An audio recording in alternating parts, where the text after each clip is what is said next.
Salut à tous, c'est Louis. Bon, comme vous le savez sûrement, c'est pas la joie sur les marchés en ce moment. Aucun n'est épargné, que ce soit la crypto, que ce soit la bourse ou encore l'immobilier. Alors concrètement, qu'est-ce qui est en train de se passer? Comment se fait-il qu'on puisse voir de telles évolutions à la baisse des cours? C'est ce que nous allons essayer de voir dans cette vidéo. Donc dans cette vidéo, je vais plus particulièrement m'attarder sur l'évolution de l'écosystème de la crypto-monnaie, puisque c'est le thème principal de la chaîne. Mais si jamais vous voulez que j'évoque les autres marchés, ou si vous avez des questions, n'hésitez pas à me les mettre en commentaire, j'y répondrai avec plaisir. Alors on remarque clairement que la tendance a changé depuis mi-novembre 2021. On a un marché qui a connu son plus haut sommet en fin d'année dernière et qui depuis n'arrête pas de chuter. On va donc essayer de comprendre comment cette chute vertigineuse s'est produite et surtout qu'est-ce que l'avenir nous réserve pour la suite. Donc dans cette vidéo, on parlera dans un premier temps du Bitcoin et de son évolution sur le court, moyen et long terme. Puis je vous parlerai ensuite de deux indicateurs majeurs qui sont donc le troisième plus gros portefeuille de Bitcoin et le Fear and Greed Index. Et enfin, on verra pourquoi on a eu cette lourde chute avec plus de 70%. Et je vous donnerai aussi dans cette vidéo ma stratégie que j'adopte en ce moment pour essayer de s'en sortir avec ce marché baissier. Est-ce qu'il faut vendre? Est-ce qu'il faut acheter? Est-ce qu'il faut faire du trading? Tout un tas de techniques que j'essaierai d'éclaircir dans cette vidéo.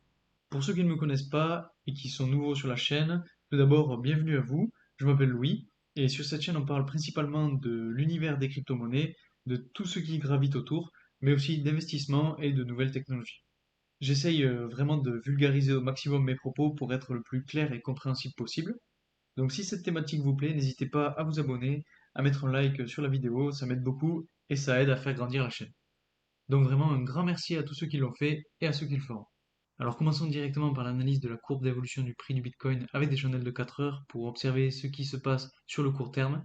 Pour les plus débutants, les chandelles de 4 heures représentent, comme le nom l'indique, en fait une évolution du prix sur un intervalle de 4 heures. Donc si on essaie d'analyser, on remarque sur cet intervalle qu'on a une chute qui représente environ 43% si on se base du point le plus haut au point le plus bas. Ensuite, on a une ligne de support qu'on peut tracer comme ceci à peu près, ainsi qu'une ligne de résistance qu'on peut tracer cette fois-ci à peu près comme ceci. Ces deux lignes forment un triangle qui peut être décisif dans peu de temps puisqu'on arrive au bout de ce triangle. Je pense qu'avant la fin de la journée, on aura soit une cassure à la hausse, soit une cassure à la baisse. Honnêtement, vu l'allure de la courbe en général, ça ne m'étonnerait pas qu'on aille encore plus bas et donc qu'on casse à la baisse ce triangle. Pour ce qui est des autres niveaux de support, il faut cette fois changer de vue pour pouvoir les voir. Donc passons maintenant à une vue avec des chandelles journalières. On voit bien que le canal que j'avais tracé précédemment qui se trouvait ici a été cassé à la baisse. La résistance que j'avais tracée elle aussi ici a été touchée puis n'a pas pu être cassée à la hausse. Donc c'est ce qui a fait qu'on s'est fait rejeter jusqu'ici. Pour essayer d'analyser un petit peu cette portion de la courbe, on peut remarquer que ce qui est flagrant, c'est qu'on est en train de voir une succession de drapeaux baissiers. Comme on peut le voir ici, on aurait peut-être le mât du drapeau avec le drapeau en lui-même qu'on pourrait tracer comme ceci. Ou encore, là, on a encore la même chose, le mât du drapeau, puis le drapeau en lui-même ici.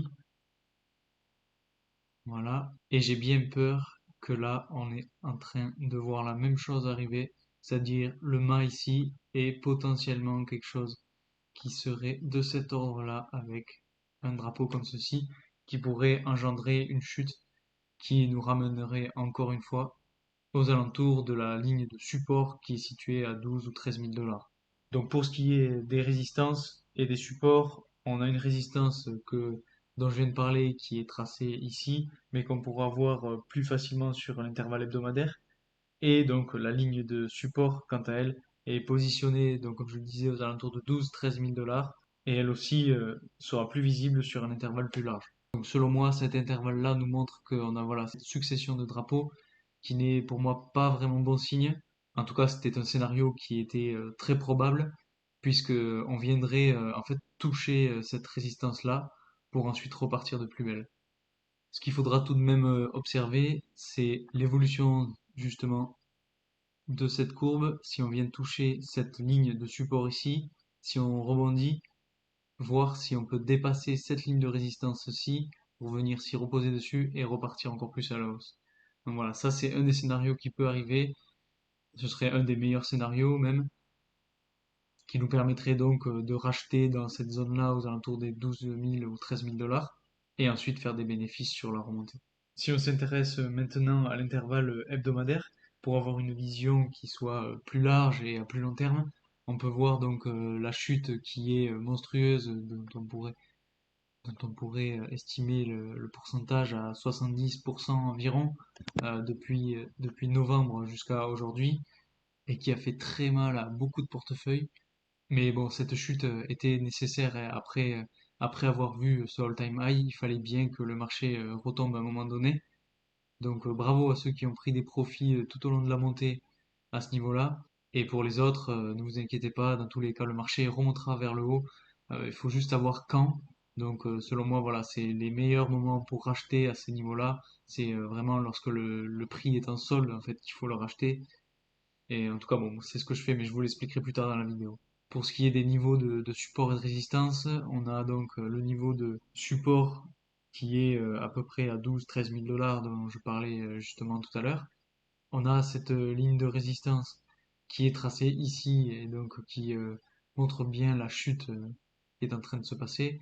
Ce qui pourrait potentiellement arriver, c'est qu'on vienne, comme je disais tout à l'heure, faire quelque chose comme un pattern en drapeau et qui vienne, hop là, aller jusqu'ici, comme on l'a fait précédemment ici et ici, pour ensuite retomber vers la ligne de support qu'on a là, et ensuite repartir à la hausse, casser la ligne de résistance, se reposer dessus et remonter encore plus haut. Donc ça, c'est pour moi le scénario le plus probable qui puisse arriver. Je ne vois pas descendre en dessous des 10 000 $. Ce serait vraiment très embêtant si on dépasse en fait cette tendance qu'on a ici. Si on casse à la baisse cette tendance qu'on a ici, si on descend en dessous des 7 000 $, là ça commencera vraiment vraiment à être très critique. Et je pense qu'il faudra vraiment revoir toutes les stratégies, et je pense qu'il y aura beaucoup beaucoup d'inquiétudes autour de cet écosystème des crypto-monnaies. Mais bon, on n'en est pas encore là. On va voir comment ça se déroule sur les prochaines semaines et les prochains mois. Je pense qu'il y a beaucoup d'indicateurs qu'on peut observer pour voir comment ça va se dérouler, comment on peut potentiellement évoluer le marché dans les prochains jours et les prochains mois. Et c'est ce qu'on va essayer de voir maintenant. Alors pour essayer d'accompagner en fait mon analyse, je vais vous présenter donc ce graphique sur l'évolution du portefeuille de la troisième plus grosse whale du Bitcoin. Donc on peut voir que là on a la courbe de l'évolution du portefeuille. En rouge, on a la courbe d'évolution du prix du Bitcoin. Et ça nous montre bien que la whale possède de plus en plus de Bitcoin. On peut voir sur cet historique-là qu'elle achète plus de Bitcoin que ce qu'elle ne vend. Vous voyez, avec des sommes comme 1200 bitcoins, 160 bitcoins, 400 bitcoins. Là, on est à 1000 bitcoins et bien sûr, elle vend palier par palier lorsqu'on a des grosses montées. Et c'est très intéressant de voir comment évolue ce portefeuille, puisque comme je le disais précédemment, c'est lorsque le prix est en solde qu'il faut le racheter, puisque les baleines, en fait, achètent lorsque c'est au plus bas et revendent lorsque c'est au plus haut pour bien sûr pouvoir faire le plus de profit possible. Donc cet indicateur vraiment très intéressant à suivre selon moi. Ensuite, si on regarde un petit peu ce qui se passe sur le Fear and Good Index, on peut voir que bon, il est extrêmement bas avec 11. C'est vraiment très très bas. Il me semble même qu'il est descendu jusqu'à 8. Donc on est vraiment très très bas. Et donc bien sûr ça correspond bien avec ce qu'est en train de faire le marché aujourd'hui, puisqu'il est vraiment en baisse, plus personne ne croit au Bitcoin, plus personne ne croit aux crypto-monnaies. Et c'est justement dans ces moments-là qu'il faut savoir être fort, savoir garder son investissement et savoir racheter par-dessus. Bien sûr, c'est pas un conseil financier, c'est seulement mon analyse, mon avis sur ce qu'il faut faire pour faire le plus de profit possible. Mais bien évidemment, faites-vous votre propre avis et surtout n'investissez que ce que vous êtes prêt à perdre. Restons positifs. Comme je le disais tout à l'heure avec l'analyse de la courbe, on a encore des niveaux de support qui sont très importants et qui pourront faire, selon moi, rebondir le marché dans les prochains mois. Maintenant qu'on a vu un petit peu l'évolution du prix du Bitcoin, les indicateurs potentiels, on va essayer de comprendre pourquoi on a cette lourde chute qui est apparue. Donc pour moi, la première chose qui a fait chuter le marché, c'est l'inflation. On a pu voir que les États-Unis ont un taux d'inflation en ce moment qui est de 8,6, donc c'est vraiment énorme. Et donc cette inflation nous fait perdre en fait notre pouvoir d'achat. Et donc les gens, En fait, c'est un petit peu comme un cercle vicieux, puisque les gens ont peur de perdre de l'argent, donc ils font des économies, donc ils injectent pas de l'argent dans le marché, donc ça relance pas justement les marchés, donc ça crée un cercle vicieux, et pour essayer d'enrayer ce cercle vicieux, la Fed, donc la Réserve fédérale américaine, va en fait imprimer de l'argent, et donc malheureusement dévaluer la monnaie, ce qui va créer de l'inflation. Puisque comme vous le savez, bon, plus il y a de billets en circulation, plus sa valeur va être réduite. C'est un peu comme le système de l'offre et la demande. Donc voilà, ça c'est pour moi la première chose qui va faire que tous les marchés sont en train de s'écrouler, ou que ce soit la crypto-monnaie, que ce soit l'immobilier, que ce soit les marchés traditionnels. Tout, comme vous le savez sûrement, est en train de chuter lourdement. Mais je pense qu'il n'y a pas que ça. Effectivement, je pense qu'il y a aussi le fait qu'il y ait en ce moment le conflit entre l'Ukraine et la Russie qui met un petit peu tous les pays sous tension. Personne ne sait vraiment comment ça va se dérouler, est-ce que ça va se régler, comment va évoluer la situation.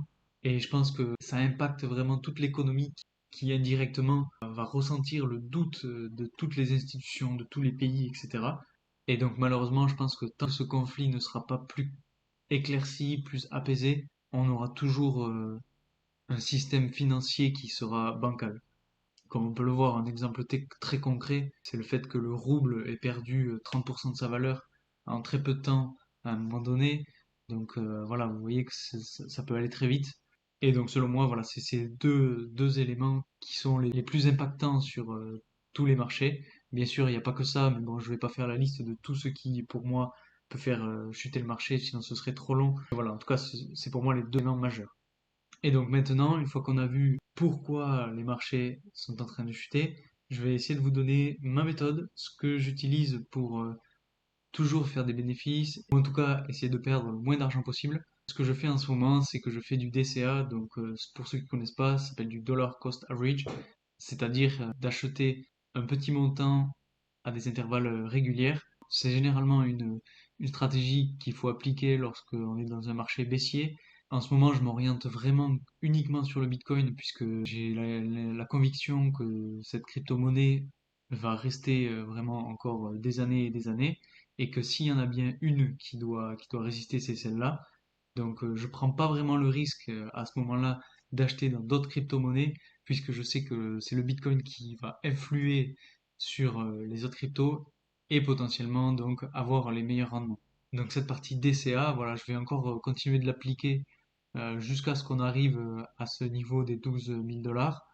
Et donc la deuxième stratégie que j'utilise, c'est de faire du trading sur du court terme, donc avec des indicateurs spéciaux qui nous permettent en fait de voir quand est-ce qu'il faut acheter, quand est-ce qu'il faut vendre. Que je vais pas aller dans le détail sur ces indicateurs-là dans cette vidéo, mais si ça vous intéresse, n'hésitez pas à me le dire en commentaire.